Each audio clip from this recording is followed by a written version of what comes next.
The fluorescent lights hum their thin electric song above the nurse's station, a sound Laura Bennett stopped hearing years ago. She moves through Seattle General's corridors like water, finding its level, efficient, silent, present only when needed. Her hair sits in a tight bun so severe it pulls the skin at her temples, the kind of restraint that reads as discipline to anyone paying attention. Most people don't pay attention. Most people don't notice the faded scar that traces from her collarbone toward her shoulder, disappearing beneath the white cotton of her scrubs where a field-tense jagged metal left its mark in Marjah during a mortar strike she never talks about. 12 years ago, she was Master Chief Petty Officer Laura Bennett. Today, she is just Laura, floor nurse, third shift rotation, the one the residents trust with medication counts and the one the attendings completely ignore. Dr. Caldwell watches her from across the station with the particular narrowness of a man sensing a threat he cannot quite name. He sits in his leather chair, the one reserved for the chief of surgery, his posture arranged like a monument to his own importance. His tie costs $400. His watch costs more. Everything about him speaks of a man who has never questioned whether the world belongs to him, only debated which part of it he wanted first. Laura flags another billing code on her screen, comparing post-operative charges to standard protocols. The numbers don't align. They never align when Caldwell's name appears on the authorization. She initiates a chart review, her fingers moving across the keyboard with the same precision that once threaded sutures under mortar fire. 1, 2, 3, 4. Muscle memory. Caldwell's eyes narrow further, which shouldn't be physically possible but somehow is. He stands. He doesn't walk toward her, he walks toward the idea of confrontation, and she simply happens to exist in his path. Reviewing my orders, Bennett. His voice carries the false warmth of a man accustomed to being obeyed immediately, a man who has never met real resistance. Laura continues typing. Her hands remain perfectly steady. Standard protocol review, Doctor. Her voice emerges at a pitch so neutral it could be mistaken for agreement if someone wasn't listening closely. The post-op coding on gallbladder procedures seems elevated compared to peer benchmarks. Caldwell leans against the counter. His shadow falls across her screen. I see. And how long have you been handling hospital billing, Bennett? I'm not. I'm charting patient outcomes. She completes the entry and turns toward him, finally making eye contact. This is her first mistake and her greatest strength simultaneously. She doesn't flinch when their gazes meet, doesn't soften her expression, doesn't offer the small social surrenders that keep men like Caldwell comfortable. He expects deference. She offers only factual observation. His jaw tightens. Perhaps you should focus on what you're qualified for, he says, turning away. But his hand grips the desk edge as he walks, the knuckles whitening for just a moment. Laura has seen that grip before. It's the grip of a man whose position has never been questioned by someone he couldn't simply dismiss. The ICU is quieter than the main floor, the machines creating a symphony of beeps and wheeze and the methodical rhythm of ventilators keeping patients suspended between improvement and deterioration. Column Marcus Hale occupies bed 6, post-operative day 1 from a routine laparoscopic cholecystectomy that should have taken 90 minutes and sent him home with antibiotics and instructions to avoid stairs for a week. Instead, the surgical notes indicate complications that don't match the operative report. Expanded incisions. Extended time under general anesthesia. A secondary procedure Laura cannot find documentation for. She adjusts his fore, her fingers brushing the edge of a tattoo on his forearm, the green beret insignia rendered in dark green ink, the wreathed dagger unmistakable. Same unit as her son. Same patch her son wears underneath his uniform in Syria, 3,000 miles away, under this man's command. Colonel Hale's breathing is shallow and rapid despite the oxygen at 2 liters per nasal cannula. His core temperature runs 99.4 degrees Fahrenheit, elevated but not alarming on post-op day 1. His abdomen is distended beneath the hospital gown, tighter than expected for a straightforward cholecystectomy. Laura notes these details without commentary, because commentary is not her role here, not in front of patients who are still emerging from anesthesia, still vulnerable.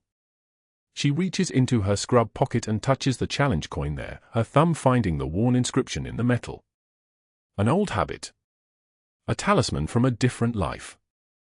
The coin is tarnished now, the gold finish darkened from years of carrying it through surgical bays and sandstorms and 3 different surgical theaters where she held soldiers together while their blood soaked through her gloves and pooled on desert-grade operating tables. Her son sent it to her before deploying, a gift wrapped in newspaper and delivered by someone from his unit who had the kindness to knock on her door at 6 in the morning with orders not to ask questions. The coin bears Caldwell's name. No, not Caldwell. The name on the coin is Marcus Hale, and the inscription is worn but still readable if you know where to press, to those who serve in darkness. Hale's breathing pattern shifts slightly as Laura adjusts his monitor. His eyes remain closed, but his hand moves on the bed, searching for something. She places a cool cloth on his forehead, a gesture that costs nothing but kindness, and his fingers still. Dr. Caldwell appears in the ICU doorway like a surgical complication made manifest, unexpected, unwelcome, and carrying complications of his own.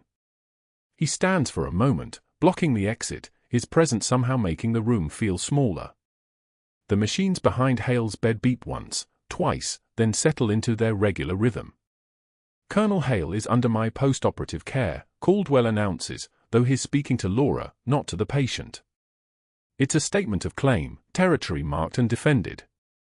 I'll be ordering additional imaging tomorrow. Possibly another surgical exploration. Laura straightens from adjusting the 4. His vitals are stable.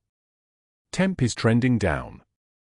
Abdominal distension could resolve naturally over the next 12 hours with Caldwell's voice cuts through hers with the precision of a scalpel. I'll thank you not to second-guess my clinical judgment, Bennett. You're a floor nurse. You monitor. You chart. You don't diagnose. The words hang in the air between them like something visible, something that has weight. Laura's jaw clenches once, a single moment of muscle tension, then releases. Her hands remain perfectly steady. She nods, a gesture that could be agreement or merely acknowledgement, and moves toward the medication cart. Behind her, Caldwell stands in the doorway for another moment, watching her work with the intensity of someone trying to understand a threat he cannot categorize. Then he leaves, his footsteps sharp and quick on the tile flooring, click, click, click, the sound of a man whose confidence has not yet been fully shaken but is beginning to vibrate at a frequency even he can hear. Laura stands alone in the ICU with the unconscious colonel and the machines and the challenge coin in her pocket, and for the first time since arriving at Seattle General 4 years ago, she allows herself to consider what it would mean if this man, this soldier, this officer who commands her son in a desert she dreams about 3 nights a week, knew exactly who was standing at his bedside, checking his oxygen saturation, monitoring his cardiac output, ensuring that his recovery proceeded safely. Despite whatever complications Dr. Caldwell had created during surgery. She knows she cannot be the person who saved lives in Marjah and be simultaneously invisible here. She cannot be Master Chief Petty Officer and simply be Laura. But Colonel Hale is sleeping, and the machines are steady, and the fluorescent lights continue their thin electric humming, and nobody knows. Nobody knows yet. The cafeteria at Seattle General smelled like industrial tomato soup and the particular staleness of institutional coffee that had been brewing since 6 in the morning. Laura sat at a corner table with her tray, turkey sandwich, a cup of broth, a roll she wouldn't eat, and reviewed the billing codes on her phone beneath the table. The discrepancy was undeniable. Procedure code 9921 paired with 99215, both billed to the same patient on the same day. That was $1,400 in overbilling. That was deliberate. The cafeteria was packed, the way it always was at noon. Residents in their short white coats. Nurses in their scrubs. Administrative staff in their business casual. The fluorescent lights hummed their thin electric song overhead, casting everyone in the color of old bone. Laura had learned in her first week at Seattle General that this was where the real hospital hierarchy revealed itself, not in the ICU where everyone moved with purpose, but here, in the cafeteria, where people let their guard down. She didn't see Dr. Caldwell approach until his shadow fell across her tray. Bennett. His voice carried the particular timbre of someone accustomed to being heard across operating rooms. Around them, conversations began to soften, the way they do when a predator enters a space. About that billing code you flagged in the system. Laura closed her phone. She set it on the table with deliberate care and looked up at him. Caldwell was tall, 53, with the kind of tan that came from a vacation home in Cabo San Lucas rather than actual sun exposure. His hands were surgeon's hands, long-fingered, unmarked by the kind of scarring that comes from real work. His eyes had the particular coldness of someone who'd never been told no in a position that mattered. The code doesn't match the procedure documented in, Laura began. The little mouse has opinions, Caldwell said. He smiled, and it was the smile of a man who understood that his position made him untouchable. Tell me, Bennett, do they teach paranoia in nursing school, or is that just a natural talent you bring to the table? Laughter rippled outward from the nearby tables like a virus spreading. A resident Laura didn't recognize grinned. A surgical tech from orthopedics covered her mouth. Caldwell pulled out the chair across from her and sat down, his movement slow and deliberate, the way an apex predator settles before the kill. I'll make you a bet, Caldwell said, his voice loud enough now that the entire eastern section of the cafeteria could hear him. This one right here, our little mouse with the complicated questions. I'm betting she doesn't last a week. Anyone want odds? 2 residents raised their hands. One of them laughed. I'll take that action. Laura's jaw clenched once. Just once. Her hands remained perfectly steady as she gripped the edges of her tray. In Marjah, during the 11 hours she'd held a field hospital alone while mortars walked their way down the ridge line, she'd learned that the body remembers what the mind tries to forget. Her hands knew how to stay steady. Her voice knew how to remain flat and professional even as everything inside her compressed into something sharp and bright and dangerous. She stood to leave. Caldwell's hand shot out and struck the edge of her tray. The turkey sandwich went first, spinning through the air in a lazy arc. Then the cup of broth, which exploded across the tile floor in a splash of beige and brown. Coffee followed, steaming and dark. The roll tumbled. Everything scattered, napkins, plastic utensils, bits of turkey, letters scattered like the aftermath of something violent. The cafeteria went dead silent. 40 people. Maybe 50. All of them watching. Laura knelt immediately to gather the scattered debris. Oops, Caldwell said flatly, and she heard the smile in his voice. He reached down and pulled her patient charts from her bag, the one she'd been reviewing during her break. The pages were still warm from her hands. He let them fall, one by one, into the spreading pool of coffee and broth, watching as the paper began to darken and warp. Pick that up, sweetheart, he said. His voice carried the particular authority of someone who'd never imagined being disobeyed. Carefully now. Those are important documents. Laura gathered every page. The paper was soft now, the ink beginning to run. Her fingers did not shake. Her breathing remained even and controlled, the way it had been in Marjah when the first casualty came through the tent flap missing his left arm below the elbow, screaming, and she'd had exactly 90 seconds to decide if shock was going to kill him before exsanguination could. Her hands had been steady then. They were steady now. Around her, staff members looked away. The surgical tech suddenly found the baseboards fascinating.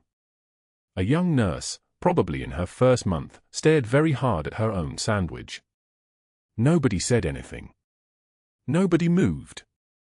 In that silence, Laura understood something that she'd been trying not to understand since she'd first registered at Seattle General under a civilian SSN that belonged to a woman who'd been dead for 6 years on a mountainside in Helmand Province. Isolation was the real weapon. Not the humiliation, that was just noise. The real damage was in the watching, in the collective decision to look away, in the message that she was now outside the tribe. She stood with the ruined charts, dripping and useless, and she did not cry. She did not allow her voice to shake. She did not say a word.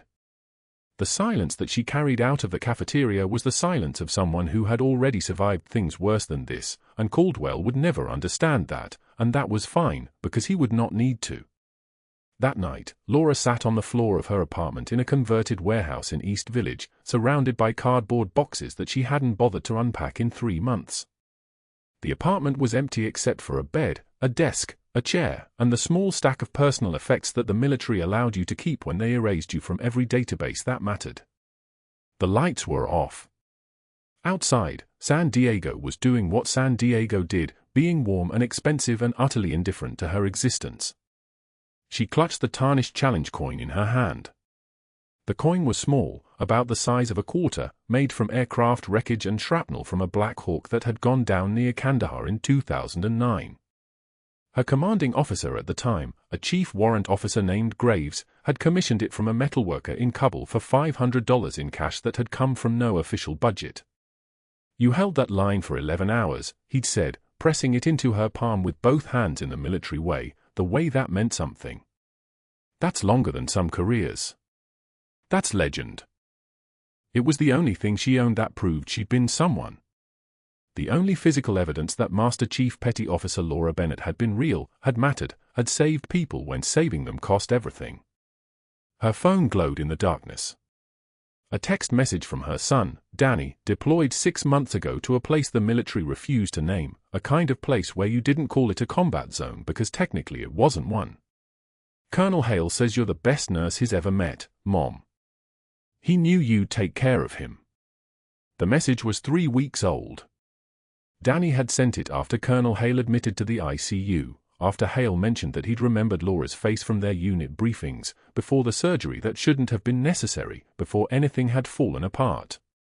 Colonel Hale. The same man she'd seen on a stretcher 2 days ago, looking like someone had reached into his chest and rearranged everything critical. Her hands finally trembled. But that wasn't the worst part.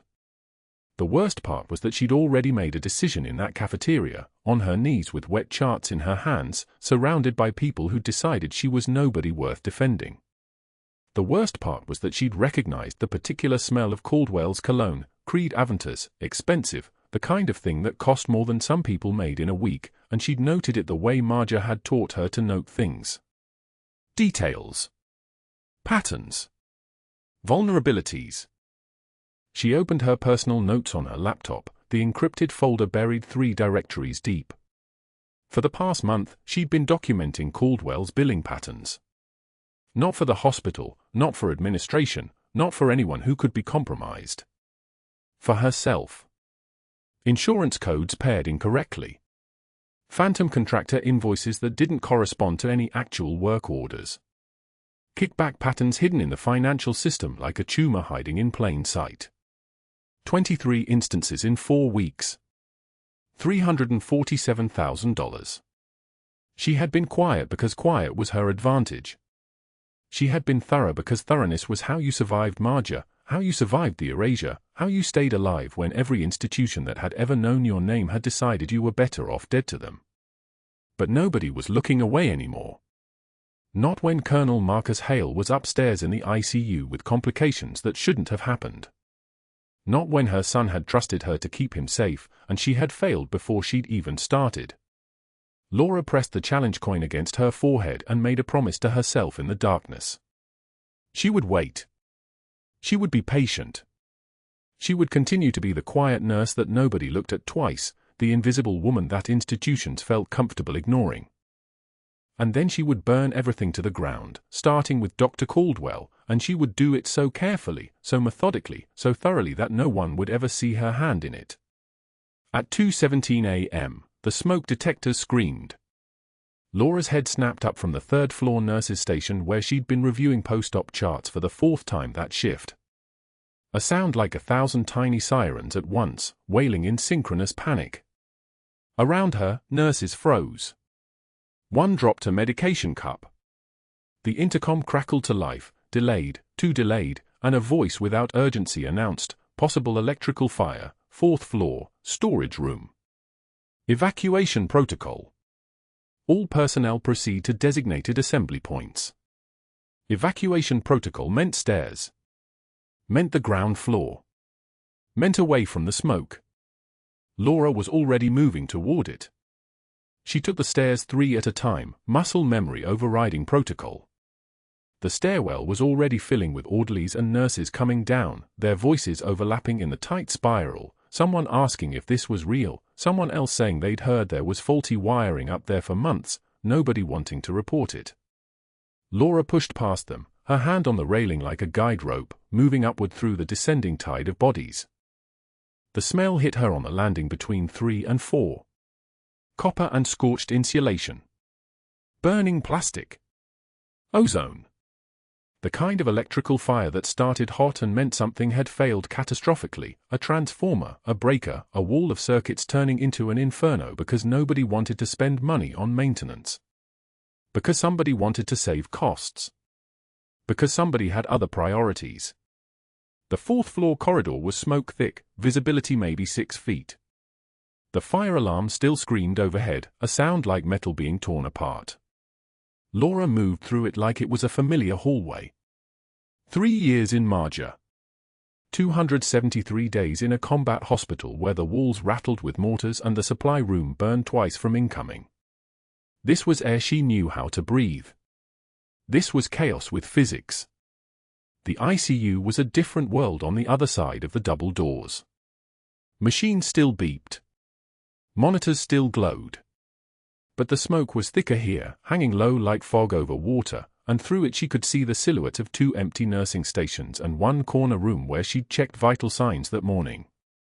Colonel Hale's room. The ICU nurse had gotten out. Laura had seen her on the stairs, coughing, panicked. But Hale was still in the bed when she reached him, his body already seizing, his head thrashing against the pillow like he was fighting something invisible. His oxygen saturation monitor showed 58. His respiratory rate was 34. His chest incision was rupturing, the sutures Caldwell had placed too tight, too shallow, the kind of repair a surgeon does when he's thinking about billing codes instead of tissue integrity. Hey, hey. Laura's hand on his shoulder, voice low and steady. You're seizing from hypoxia. Not going to die on this bed. She had seconds. Maybe 10. Maybe less. The crash cart was 3 rooms away, and she made the decision without deciding. Her hands were already moving, already reaching for the crash cart's drawer where the surgical scissors sat, where the sterile field kit was, where the portable airway equipment lived. She grabbed the scalpel. 14 gauge, curved blade, sharp enough to split a silk thread. She ripped open Hale's gown. His chest was still rising and falling, but the oxygen wasn't getting anywhere. The smoke had bypassed his lungs and was just sitting there, replacing the air, turning his blood darker with every heartbeat. Breathe for you, she said, and the first thing she did wasn't textbook and wasn't gentle. It was survival. She found the space. 4th intercostal, anterior axillary line. The spot where she'd done this 43 times before in a tent made of canvas and prayer, where her hands had learned the difference between tissue and organs, where muscle memory lived in the synapses of her nervous system like an address she'd visited so many times she could drive there in the dark. The scalpel went in. The resistance gave way. Blood and fluid escaped in a small rush, not the spurting gush of an artery, but the drainage of a man whose chest cavity had been sealed and now was breathing. She opened the fascia. Found the pericardium. Cracked the sternum apart with her bare hands because there was no oscillating saw and no time for one. His heart was still beating. That was the good news. It was beating chaos, irregular, fluttering like a bird in a cage, the color wrong, too dark, hypoxic. She didn't think. Thinking was a luxury. Instead, her left hand moved into his chest cavity and found the apex of his left ventricle. Her right hand began compressions. Not on the ribs outside the body. Direct cardiac massage. Palm against living muscle. Squeeze. Release. Squeeze. Release. Her fingers finding the rhythm, the pressure, the absolute perfect force, not so hard she'd rupture, not so soft it was useless. The smoke was thicker now. The fire was getting closer. Laura's breath came through a piece of her scrub top she'd torn and wrapped around her nose. Through it, she was moving, her body still compressing, still breathing for him. Every fifth compression, she took a breath from her covered nose and blew it into his mouth, rescue breaths from someone whose lungs still had oxygen, whose training was older than his commission. The challenge coin fell from her pocket. She heard it bounce against tile, heard it skitter down the hallway, heard the metal ping-ping-ping as it rolled toward the stairwell. She didn't stop moving. Hale's body was 200 pounds of unconscious dead weight, and Laura was dragging his gurney toward the stairwell with one hand while the other continued compressions against his exposed heart. The machines around him stopped alarming because the machines had been unplugged and left behind. The room was filling with smoke now, visibility dropping, the fire in the storage room below beginning to break through walls like something alive and hungry. She had maybe 90 seconds before the stairwell became impassable.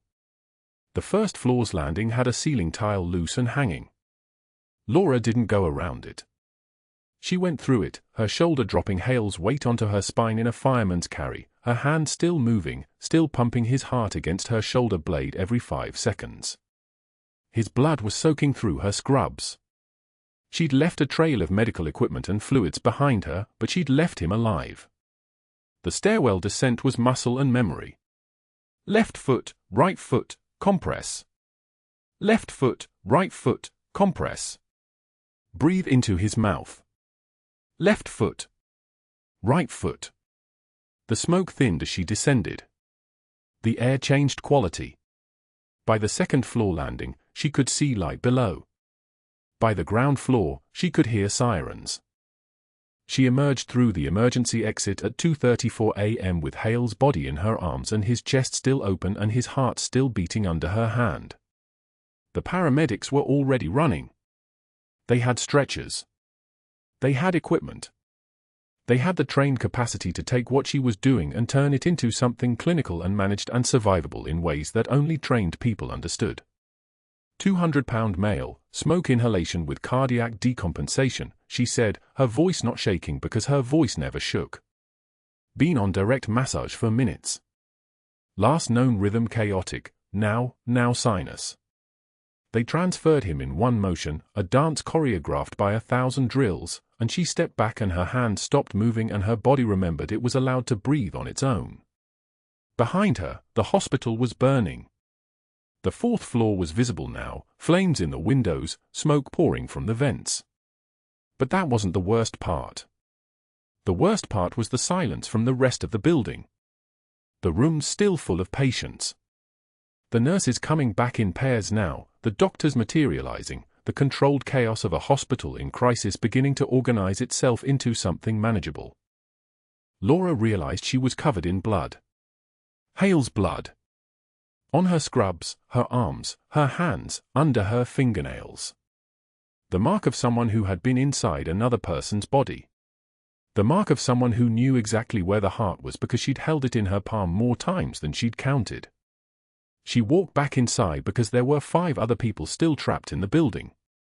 A nurse on the 3rd floor, coughing in a supply closet.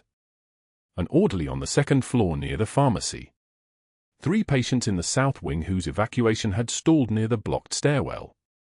She brought them out one by one, moving through the smoke like it was just another shift, just another crisis, just another thing that required doing. By the time the fire was contained and the building was secure, she was unrecognizable. Not as the quiet nurse with a tight bun who said please and thank you and flagged suspicious billing codes. This version of Laura had blood in her hair and command in her movements and the kind of exhaustion that only comes from sustained violence against entropy. A fire marshal asked her name. She gave it. He asked if she needed medical attention. She didn't answer because she was watching the paramedics load Hale's stretcher into an ambulance, watching the cardiac monitor show a steady sinus rhythm, watching the impossible survive. The security guard at the employee entrance didn't make eye contact when Laura arrived at 9 a.m. Neither did the administrator waiting beside him, tablet in hand, face carved from uncomfortable necessity. Her name was Chen. She'd been hospital administrator for 8 years and had never looked this small. Laura Bennett. Chen's voice fell flat against the tile. Yes. You're placed on immediate suspension, effective now. Pending investigation. Chen extended the tablet. 2 pages. Dense font. Legal language that meant only one thing: Caldwell had already activated his network. Laura scanned the charges without touching the screen. Reckless endangerment. Unauthorized surgical procedure. Violation of evacuation protocols. Operating without documented credentials. Moving patients against hospital directives.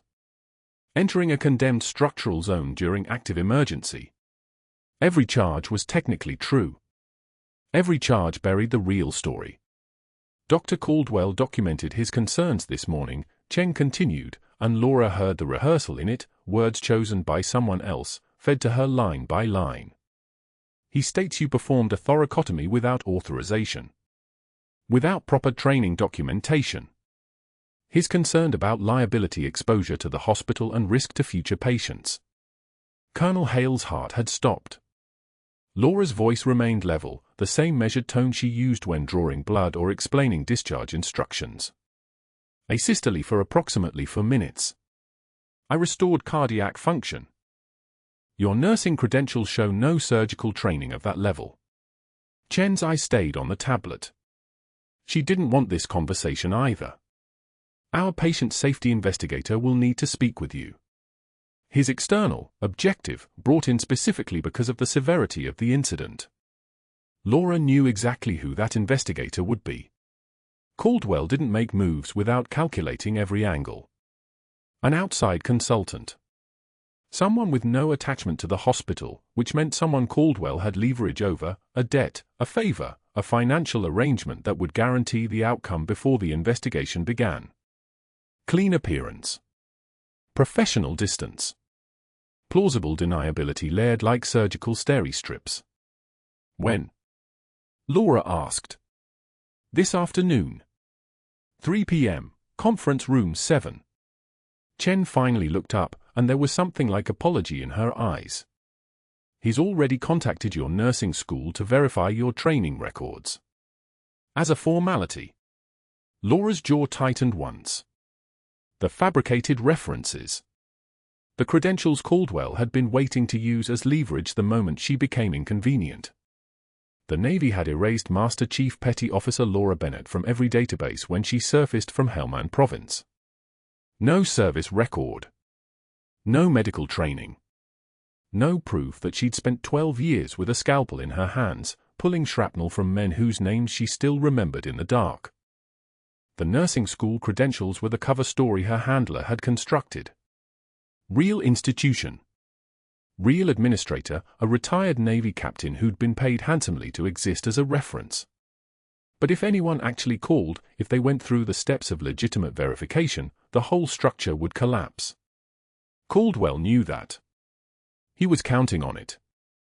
Your personal items from your locker are being held at security, Chen said quietly. You'll need to leave the hospital premises immediately.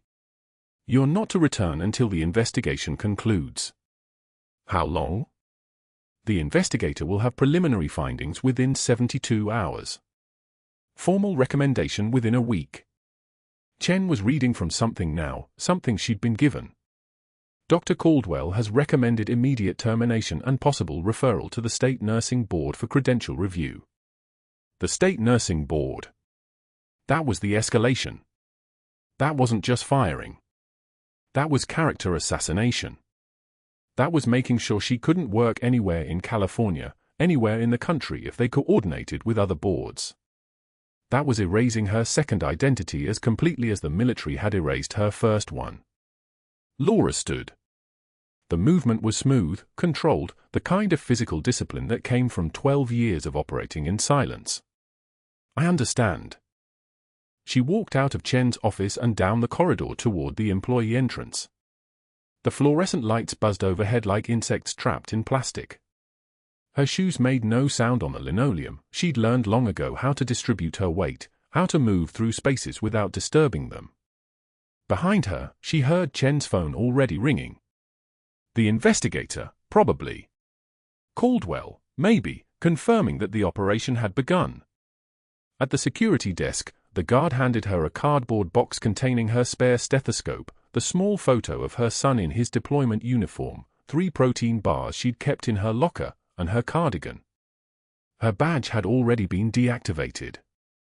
She could feel the weight difference, the electronic key that had let her move freely through 1,200 patient rooms, now useless plastic clip to nothing. As she pushed through the employee exit, she saw Caldwell 30 meters away, standing near the pharmacy entrance. He was watching her leave. His expression was neutral, the kind of professional composure that had let him commit fraud for years without anyone questioning him. Their eyes met for 1 second, exactly one, and then Laura kept walking. The parking lot was bright with San Diego sunlight, the kind of relentless clarity that left no room for shadows. Her car was a 2008 Honda Civic, unremarkable, practical, the kind of vehicle designed to be forgotten the moment you stopped looking at it. She placed the box on the passenger seat and drove out through the security gate without looking back. At 3 in the afternoon, the investigator called her phone. She didn't answer. She was already gone. By 3 in the morning, Laura was sitting in a booth at Rose's Diner on the edge of San Diego, the kind of place where the coffee cost 90 cents and nobody asked questions. The fluorescent lights hummed, different than the hospital's hum, more tired somehow, like they'd been buzzing in this exact position for 30 years without rest. The waitress, a woman with grey streaked through her black hair, had poured coffee 6 hours ago and never asked if Laura wanted anything else. The cup sat in front of her now, a thin film of cooling surface breaking into discrete oils as the temperature dropped. Laura hadn't touched it since the waitress filled it. Around her, the diner was almost empty. 2 truckers in one corner, reading their phones with the dull focus of men who'd been driving for 14 hours. A homeless man near the front, sleeping with his head against the window. A couple in the back booth, not speaking, just sitting across from each other the way couples do when there's nothing left to say. Laura stared at her reflection in the window. The woman looking back was 43 years old with shoulder-length brown hair she kept pulled back in a simple clip. She had no visible scars, no tattoos, no marks of distinction. Her face was the kind of face that people forgot the moment they stopped looking at it. Ordinary. Unremarkable. Designed by circumstance and discipline to disappear into any environment. But underneath that reflection was someone else. Someone with hands that remembered how to hold a field hospital together while mortars fell 600 meters away. Someone who'd trained for 8,000 hours on how to keep people alive when everyone else was trying to kill them. Someone who'd been told by the United States Navy that she had died in Helmand Province and could never come back. That version of her had pulled a man's heart out of his chest with a scalpel from a crash cart and compressed it in perfect rhythm for 97 seconds while walking down 3 flights of burning stairs. That version of her had done the impossible before breakfast. And now she was sitting in a diner drinking cold coffee, wondering if the impossible had cost her everything. The phone on the table buzzed. A text from an unknown number. 10 words long. Hale stable. Asking for you. They're covering it up. Laura didn't recognize the number. She didn't need to. In a hospital, information moved like blood through vessels. Nurses talked to orderlies, orderlies to paramedics, paramedics to the ER staff they dated. Someone had seen what happened during the fire. Someone had watched Caldwell move. Someone understood that the suspension wasn't about patient safety. She set the phone face down on the table. The waitress appeared with the coffee pot, wordlessly refilled the cup, and disappeared again. The truckers left money on their table and walked out into the San Diego night. The homeless man's breathing deepened into sleep. The couple in the back booth got up and paid their tab in silence. Laura was alone except for the fluorescent hum and the weight of a military challenge coin in her scrub pocket, the one her son had sent before deploying to Syria, the one with his unit insignia worn smooth by being held through impossible nights. She pulled it out now and placed it on the table in front of her. Tarnished silver, the color of old blood. The coin had arrived with a letter 6 months ago, before her son knew that his commanding officer was the same Colonel Marcus Hale who would one day arrive at Seattle General with post-operative complications. The letter had said only one thing: "For luck, Mom." Like you taught me. She didn't believe in luck anymore. She believed in preparation and discipline and the kind of awareness that came from having already survived the worst. She believed in staying invisible until invisibility was no longer possible. She believed that she'd spent 12 years earning a rank she could never acknowledge, and another 6 years learning how to be someone who mattered enough to save lives but not important enough to ask questions about. And now that careful structure was collapsing. Caldwell had seen to that. He'd pulled every thread at once: the fabricated credentials, the outside investigator, the state board referral. He'd activated his network and protected his fraud by ensuring that his most dangerous witness disappeared before she could testify. Except she was still here. At 4 in the morning, the diner was completely empty except for Laura and the waitress and the grinding sound of the industrial dishwasher in the back. Laura paid for the coffee she hadn't drunk, left $20 on a 90-cent bill, and walked out into the parking lot. The San Diego night was cool and empty, the kind of darkness that existed only in places where nobody important was sleeping. She sat in her car with the door open, watching the street lights flicker against the asphalt, and understood with sudden clarity that everything she'd built over the past 6 years was about to be erased. The military had already taken one identity from her. They told her she was dead. They'd walked away. Now Caldwell was taking the second one. And the only person who could stop him was a woman who officially didn't exist, sitting alone in a parking lot at 4 in the morning, holding a tarnished coin, wondering if she'd saved her son's commanding officer only to lose everything again. The challenge coin felt warm in her hand. Muscle memory. The weight of rank carried in silver instead of insignia. The record of service that nobody could ever document or deny because it lived only in her hands and the bodies of the men she'd brought back from the edge of impossible. She closed her fist around the coin. Somewhere in the city, her son was sleeping. Somewhere in the hospital, Colonel Hale was recovering. Somewhere in his office, Dr. Caldwell was probably reviewing the investigators' preliminary findings, confident that he'd neutralized the threat. None of them had any idea what was about to happen. Not yet. The hospital lobby television cut through the morning shift change like a siren.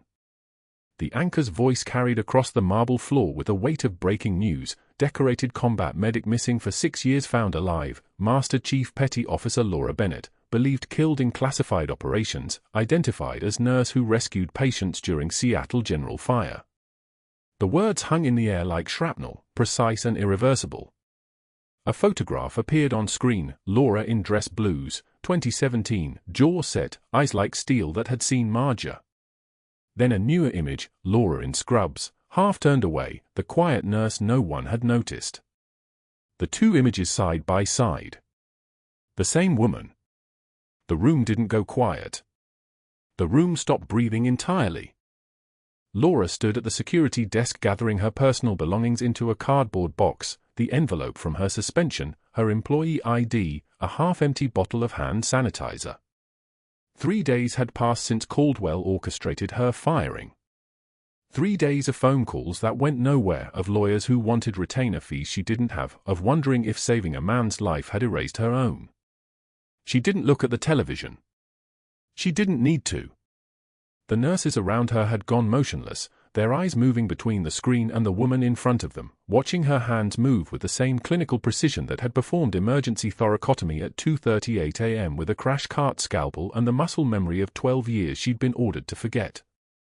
Then a voice cut through the static: Phantom 6. Not a question. A call sign.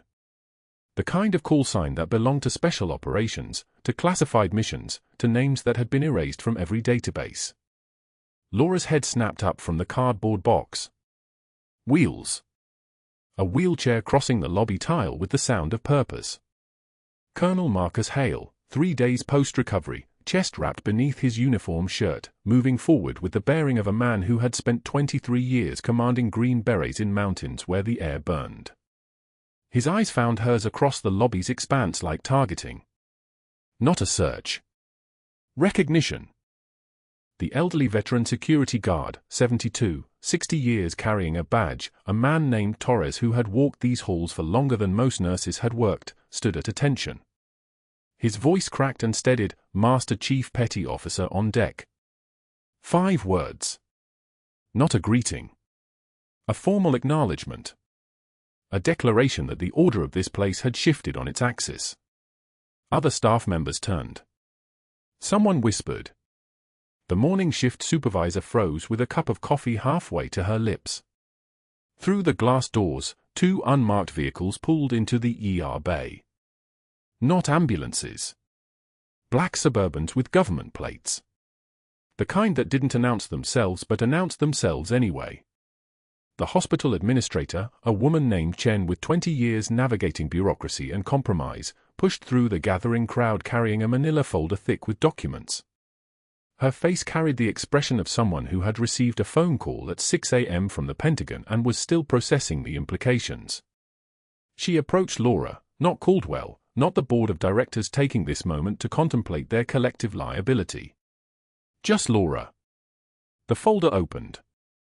Service record. Dates. Ranks. A photograph of Laura in 2011, holding a trauma shear in one hand and a bloodied field report in the other. Then the Silver Star citation, the words precise as wounds, for extraordinary heroism in connection with military operations against an armed enemy in Helmand Province, Afghanistan, while serving as Master Chief Petty Officer with 3rd Battalion, 5th Marines, on October 17, 2011. The dates. The specificity. The official acknowledgement of 12 years the Navy had buried. Colonel Hale's voice moved through the silence like a command cutting through radio static. She took a bullet meant for me in Helmand. He didn't raise his voice. He didn't need to. The words traveled through the lobby with the kind of authority that came from surviving things most people couldn't imagine. Then she disappeared so the rest of us could come home. His eyes remained fixed on Laura, but his words faced Caldwell, who had emerged from his office at the commotion and now stood frozen at the administrative corridor entrance, his face the color of surgical tape. The color of a man watching his entire constructed world collapse in real time. The 2 board members who had signed his phantom contractor approvals, Harris and Trevino, stood beside him, and their expressions shifted in sequence: confusion, then dawning understanding, then the blank panic of men calculating exposure.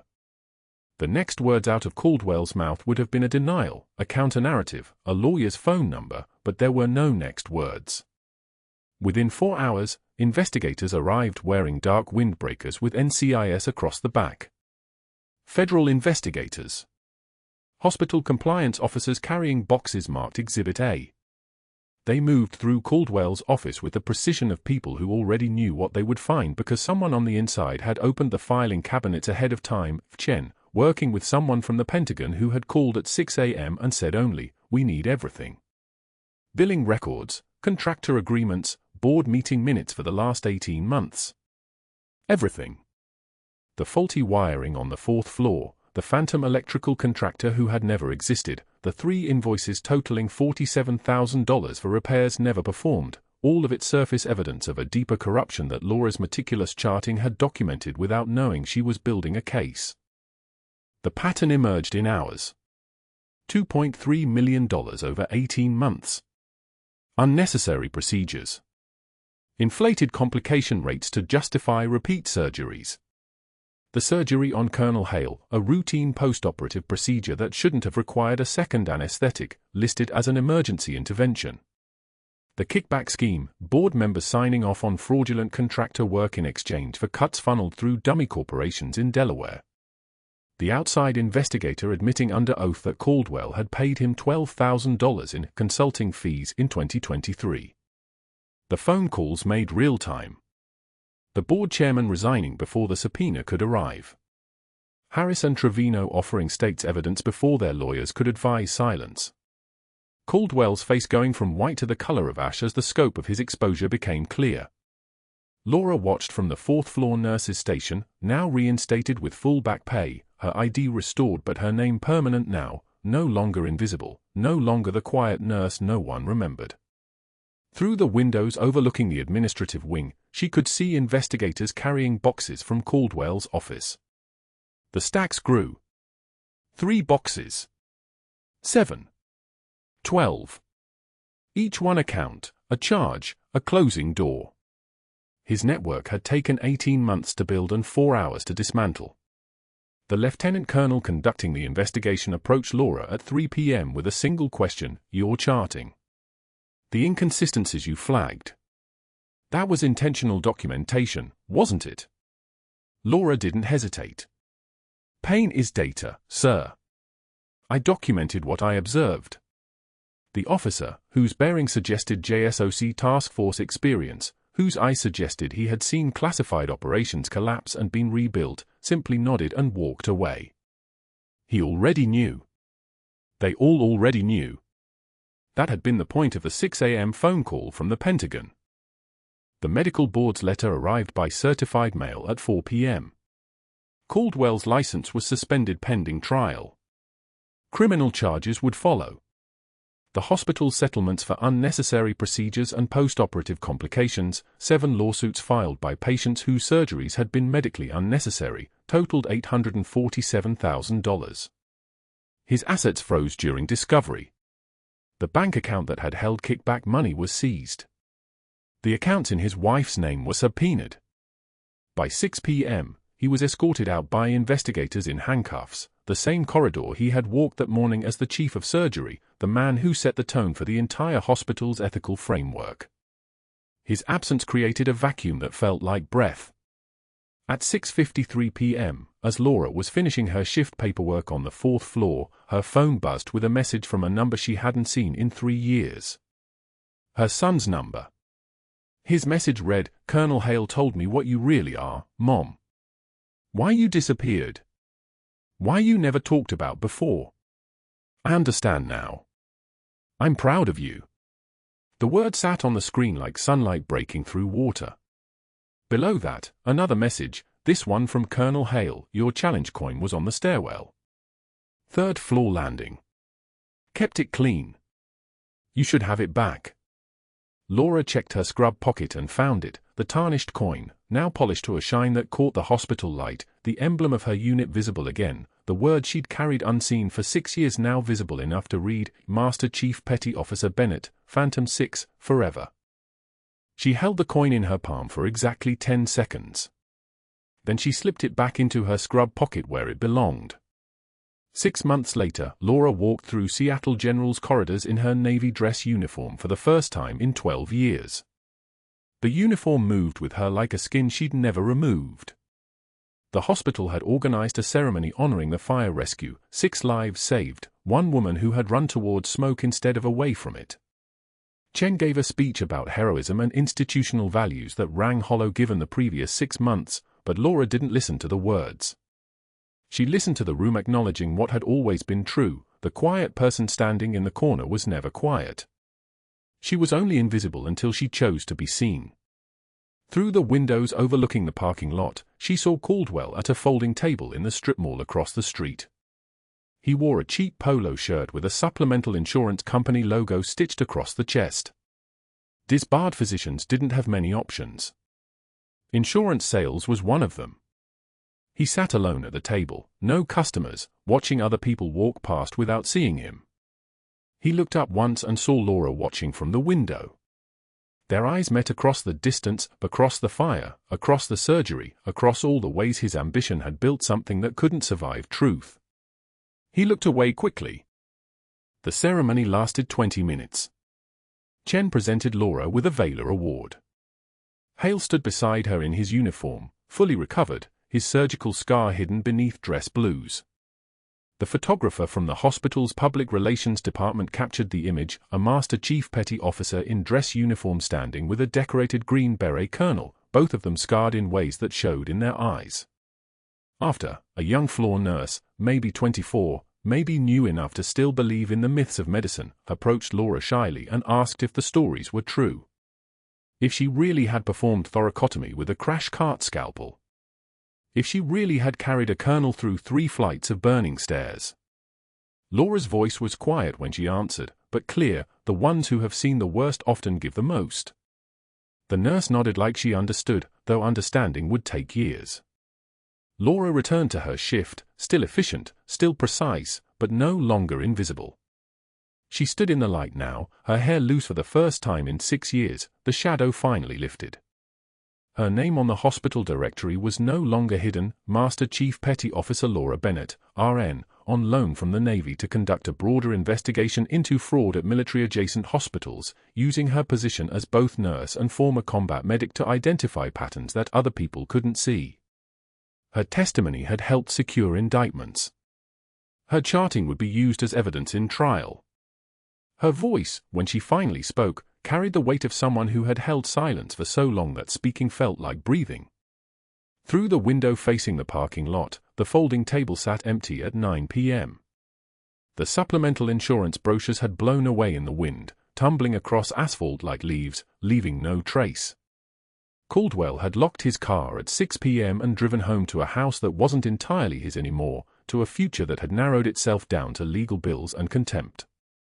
Laura watched the empty table for exactly 3 seconds, then turned back to her patient charts, back to the work that had always been her real name.